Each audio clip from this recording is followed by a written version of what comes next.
Hey everyone, and welcome back to the channel, and welcome back to our series of videos talking about traveling to Japan with like some tips and trips for you first-time travelers out there. This will be the last in the series before I go back to Japan, so I might it might be put on hold for a little bit while I'm in Japan. We will be making videos while we're out there, but they're going to be mostly like video game toy hunts, bar hopping, things like that. So. Though, since we will be in places like Osaka, Kobe, Nara, maybe Kyoto, we've been to Kyoto before. We might skip it this time because we have yet to be able to secure tickets to the Nintendo Museum. But I mean, we'll see on that one. But if we do have time, we will. Maybe I'll make like an Osaka video, like fresh on the heels of Osaka. And actually, the Osaka video, if we publish it while we're out there. I'm going to have like clips of us out in Osaka. So it'll actually be cooler than these videos that I decided to make since I don't have actual videos for them because I was not going to be a travel person with the YouTube channel when I went to Japan. But yeah, without further ado, I felt like I needed a refresher on this. I know a lot of these, but it's kind of funny. It's like when I was putting together this list, and I was using resources like Abroad in Japan, Klook, just, some internet services, Travelocity, Travel Advisor, TripAdvisor, whatever that site's called, to refresh my memory on faux pas in Japan.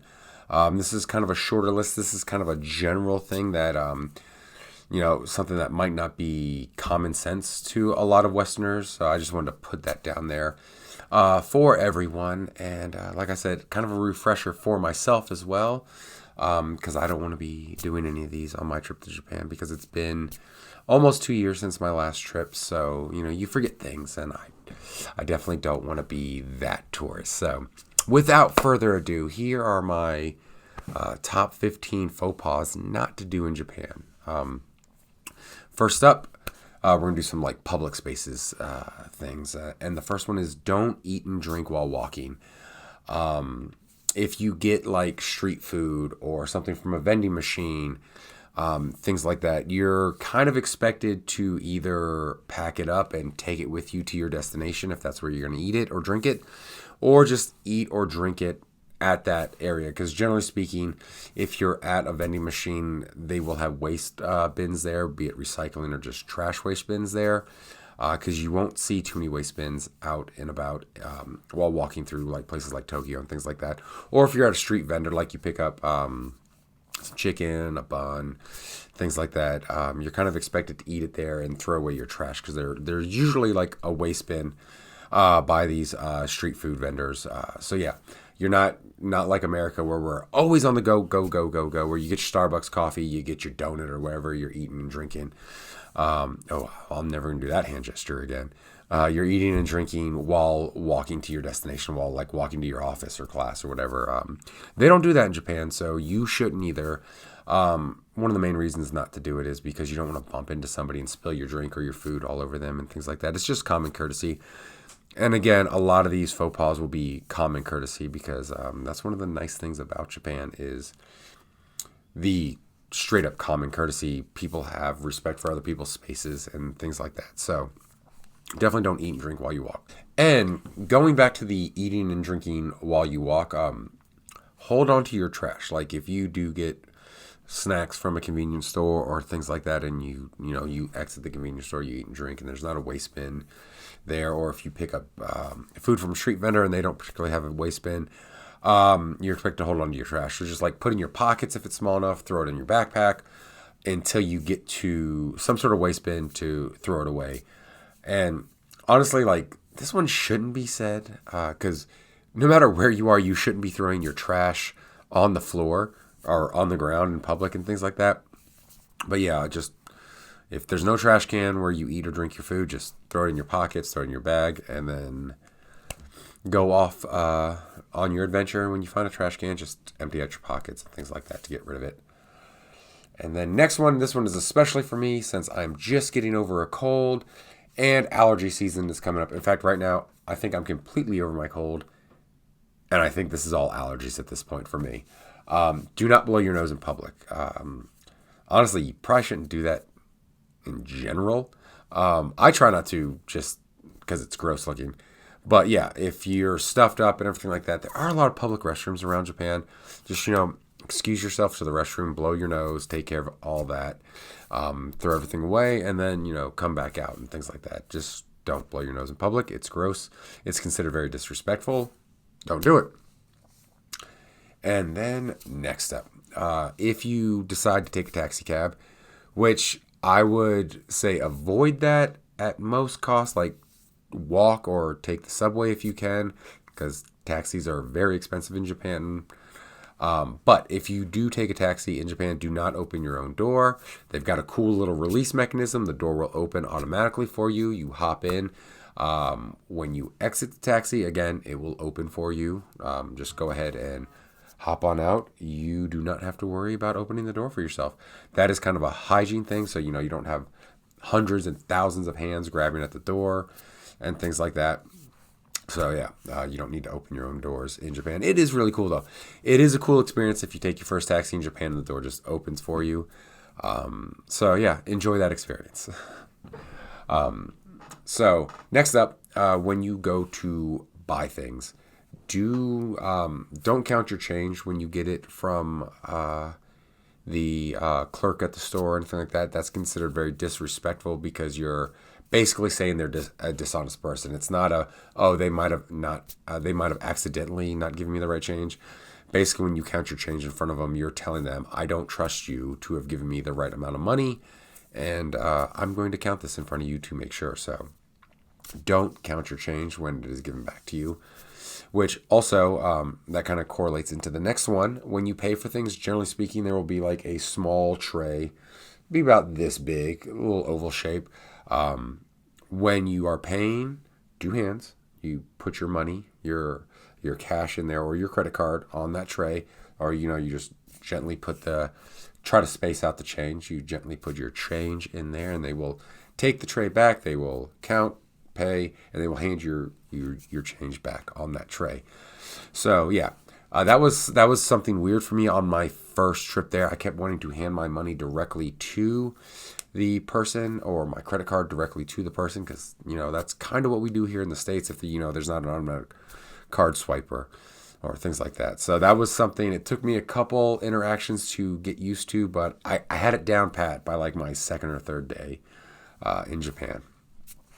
Next up, escalators.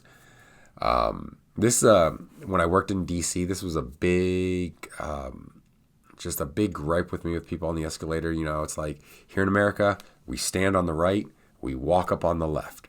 And as somebody who was always in a hurry to get to my office and start my day so I could get out of there sooner, I would be very irritated with people standing on the left. Well, in Japan, we flip-flop that, much like the driving is opposite from us. There, they stand on the left and they walk up on the right. That was something I was ready for on my first trip to Japan, so I've never actually committed this faux pas. But yeah, so if you want to walk up the escalator, you do it on the right side. And if you want to just stand because you're tired from walking all day, you stand on the left side. Again, something that might be confusing for Americans.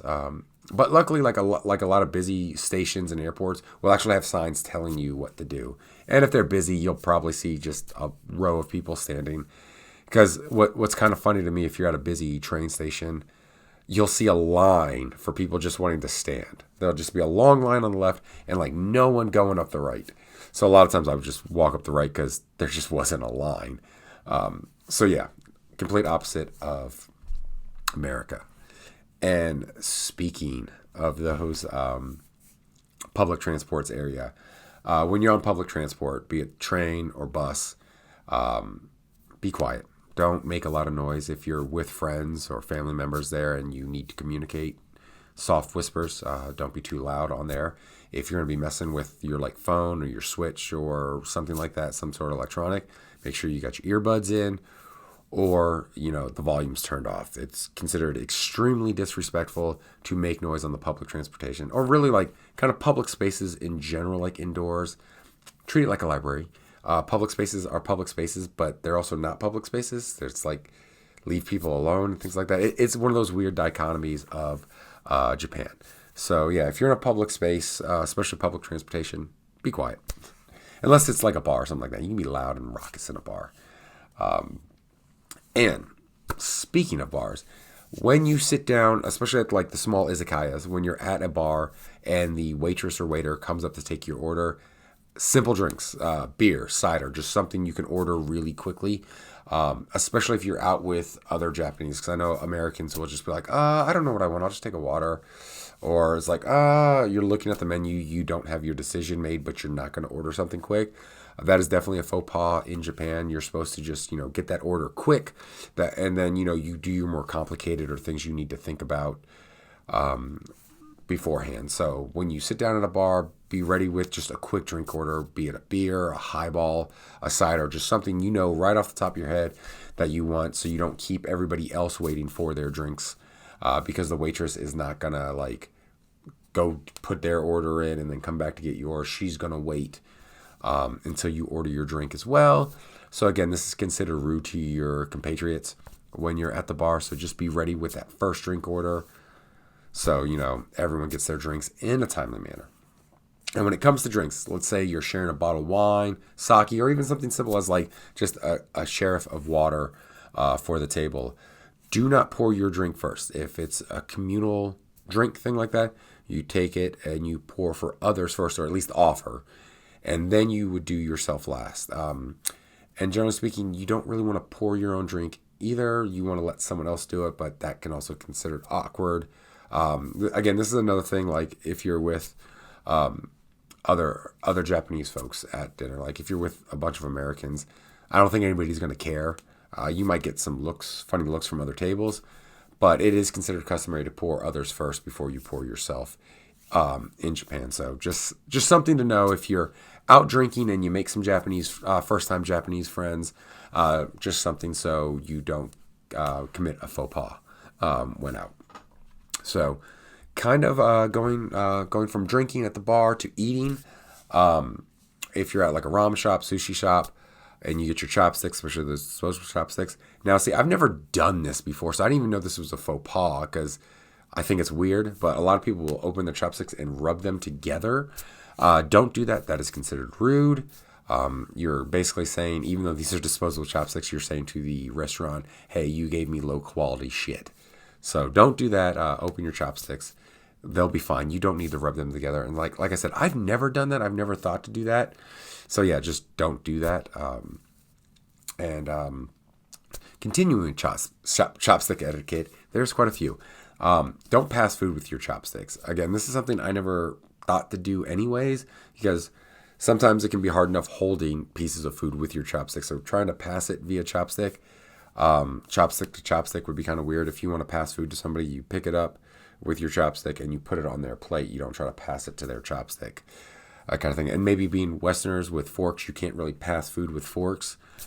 So again, something I never thought to do, but in case you thought, oh, I can just pass this chopstick, don't do that. And last thing for the chopsticks for now, when eating with chopsticks, I don't have chopsticks with me, but never stick them in your food straight down like this, like when you're done. This is reserved for funeral rituals and considered extremely taboo to the Japanese. In fact, I've seen videos of people doing that, like not willingly doing that, but doing that, and you just see like the reactions from Japanese in the background. They're taken aback, they're shocked.